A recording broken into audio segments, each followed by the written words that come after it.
Es el sistema, ¿verdad? Buenas noches, diputado Carlos Silva. Le habla Lisa Paredes y Guillermo Ferreiro. Muchas gracias por atendernos. Hola, muy buenas noches, Lisa, Guillermo, y un saludo enorme a toda la audiencia.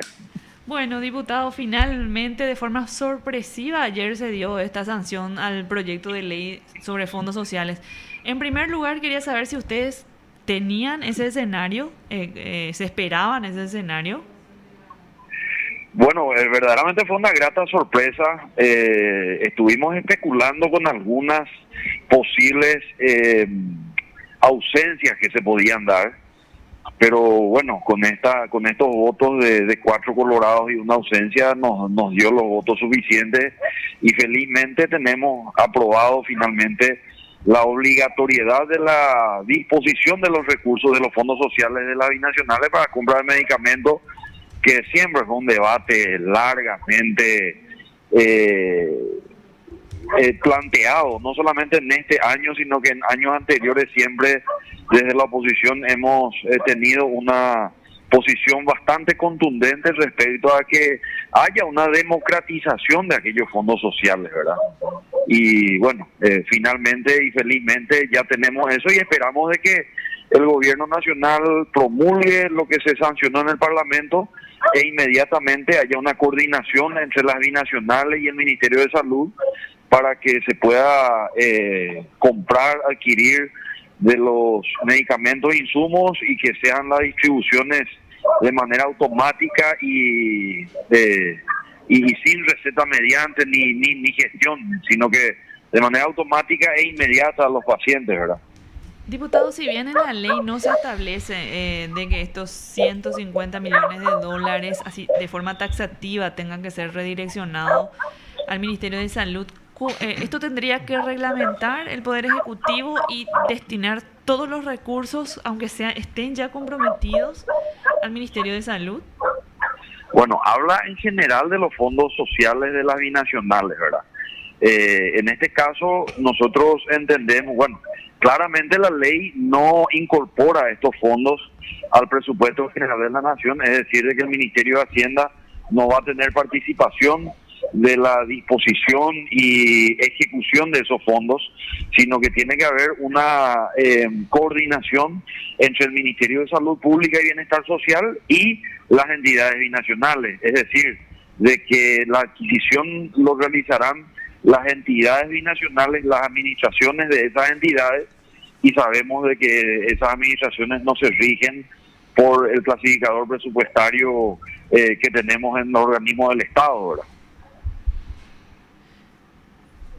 Diputado, otra consulta. ¿En qué se diferencia lo que mucha gente estaba confundiendo también y quizás también los colorados estaban dando a entender de que sí, ellos se disponían en uno de los articulados el uso de los fondos sociales de las binacionales? ¿En qué se diferenciaba el proyecto o la versión que planteaban los diputados colorados con la versión que ya tenía media sanción del Senado? Bueno, lo que los colorados aprobaban era con bueno, lo que intentaban era modificar utilizando un término que habla de autorízase a disponer, bueno, autorízase al presidente de la República a disponer de los fondos sociales. Y nosotros decíamos, dispóngase la utilización, Claro. es decir, una ley mucho más imperativa de aplicación obligatoria. Sin embargo, uno no puede autorizar algo que ya está autorizado.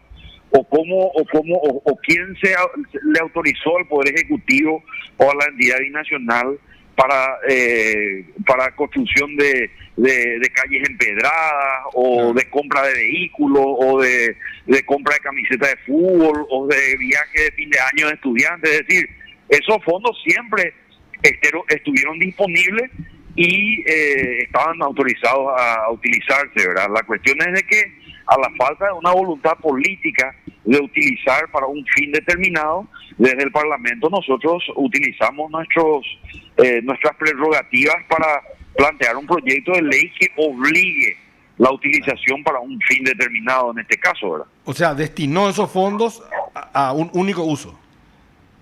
Claro, Claro. ahora tenemos una ley que Claro.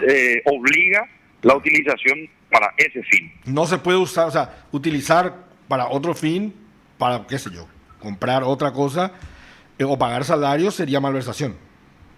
Totalmente. Claro. Durante la vigencia de la pandemia va a tener esa finalidad. Claro. Sí. En cambio, con la otra ley, no, era una autorización, pero no era mandatorio, no era obligatorio. O sea, el Ejecutivo podía decir, estoy autorizado a comprar vacunas, pero voy a comprar, qué sé yo, transformadores para la ANDE. No tenía imposibilidad de hacer eso. Claro, quedaba supeditada Claro, a la a su voluntad voluntad política del Ejecutivo. Claro.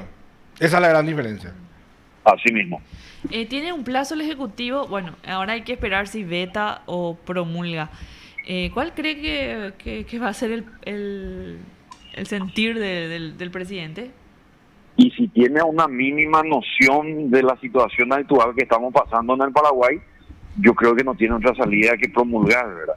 Ahora, si es que veta, cosa que no nos extrañaría, porque ya no nos sorprende lo que haga el presidente de la República a esta altura, porque verdaderamente tenemos que recordar de que esta ley fue innecesaria si es que había voluntad política por parte del Ejecutivo. Tenemos que recordar de que la ley de emergencia sanitaria se encuentra vigente a la fecha, y esa ley de emergencia sanitaria aprobada el año pasado en el Parlamento Nacional no solamente autorizaba el endeudamiento de los tan mentados 1.600 millones de dólares, sino que en algunos articulados le autorizaba al Poder Ejecutivo para que decreto mediante modifique el presupuesto general de la Nación sin que eso pase por el Congreso, como normalmente suele suceder, y también de redireccionar cualquier préstamo ya aprobado con un fin determinado para poder darle liquidez y solvencia económica a todas las instituciones misionales